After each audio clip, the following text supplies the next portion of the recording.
what's your inspiration for Turn the Radio On?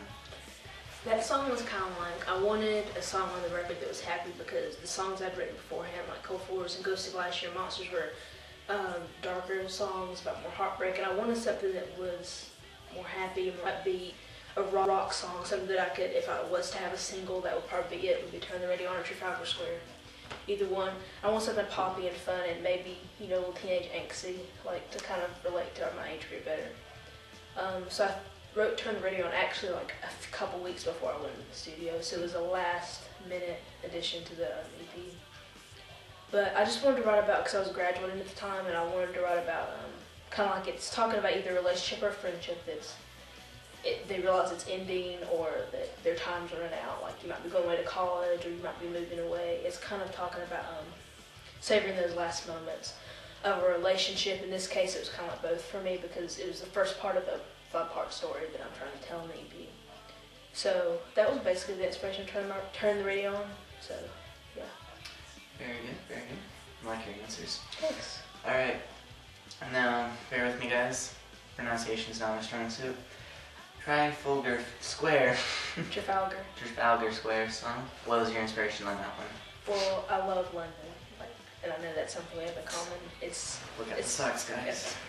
It's such an important city to me, and I went to London my junior year of high school, and it was right after I'd kind of gone through this not breakup, but just this really long weird passive-aggressive relationship thing that it was just very toxic and very damaging to me. And I went to London. It was my first time to I'm getting over it. I'm moving on from it.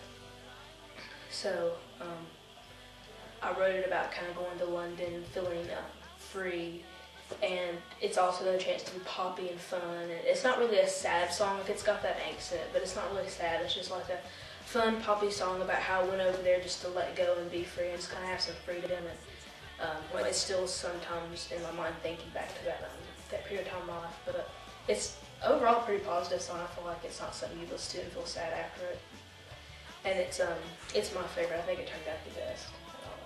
When I listened to that song, I get a sense of hope. Thanks. I can find hope in there. Thanks.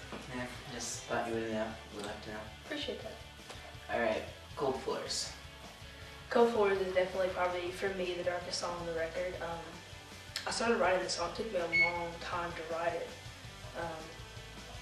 It took me about 3 or 4 months to write it, because I started it one day, just the first couple lines of the song and the melody.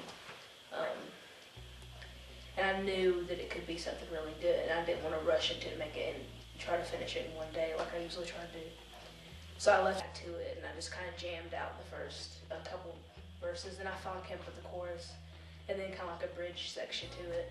And after that, I finally was like, this is probably going to be one of the better ones on the record.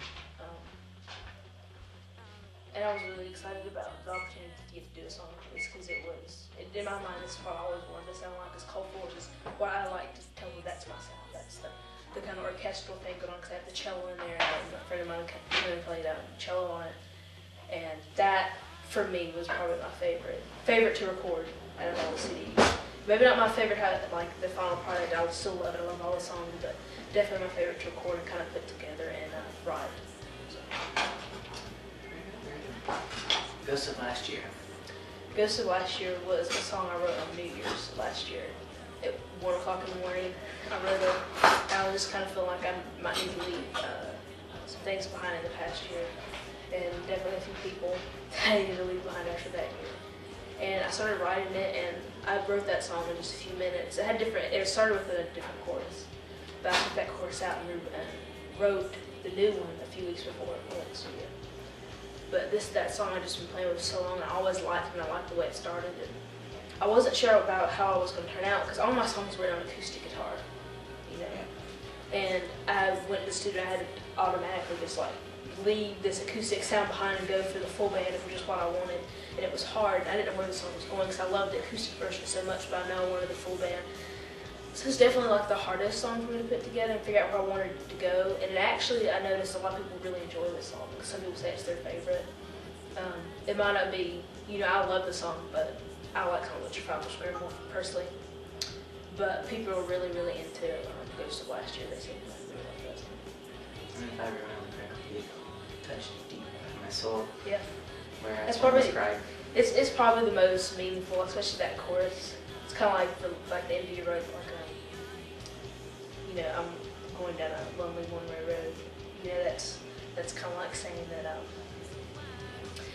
really care about this person, but it's kind of like it's one-sided. You're the only one, or they're not committed, and it's definitely there's some desperation in that song. I think Cold Force to me was sadder because I just did so many metaphors about heartbreak in that song, and this one is more straightforward. But I think sometimes what you need is straightforward. This is just like telling this person this is what you've done to me, this is what has happened, and kind of like in a weird way making them feel guilty, but not really, because at this point I've moved on. But it was still like it's a very raw song because I am so honest. I don't really want anything back in. All right, Monsters. Monsters is probably the song that everybody at North knows. Yeah, did that at the backyard service. That song was, I didn't want to end the EP in desperation, and this is another quick song I wrote on a Friday afternoon, one day after school, and I was just messing around with that little acoustic picking pattern. I was like, I'll put some words to it, and it ended up being really great, and I was like, well, this would be a good closer for my EP that I'm thinking about doing, and it ended up being a perfect ending to the story, because Monsters is, I'm chasing monsters, the demons, the bad things in your life. You're chasing them away. And when it says, I wake up and I find comfort in your eyes, that can be a partner, a girlfriend, a boyfriend, husband or wife, a best friend, or, my own personal thing was it was God for me, kind of like that spiritual redemption. But I can also, like, one day listen to the song and think about God, and then one day listen to the song and think, of somebody else. It's one of those that can apply to different people, because I don't want to be, I'm not have to be a religious singer, because that's not, it's what I'm about in my personal life, but not my music life. And I want people to maybe be able to relate at least one song per album on it, but it's not my main focus. I want to reach out to everybody, not just, a particular subgroup. So, yeah.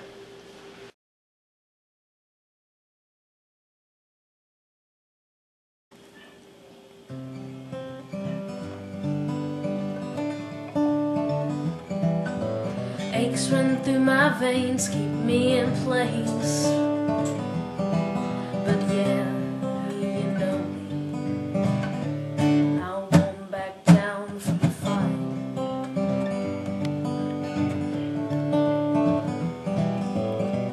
Monsters might come from behind my window and scare me in the night, but oh no, I won't back down from the fight.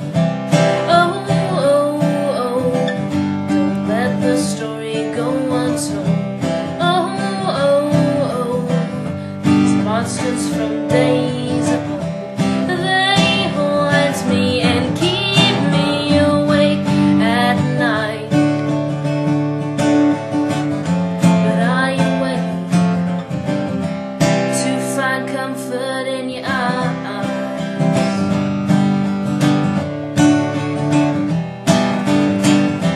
As these days get longer and time runs through my hands, I will run with the monsters, they chase me through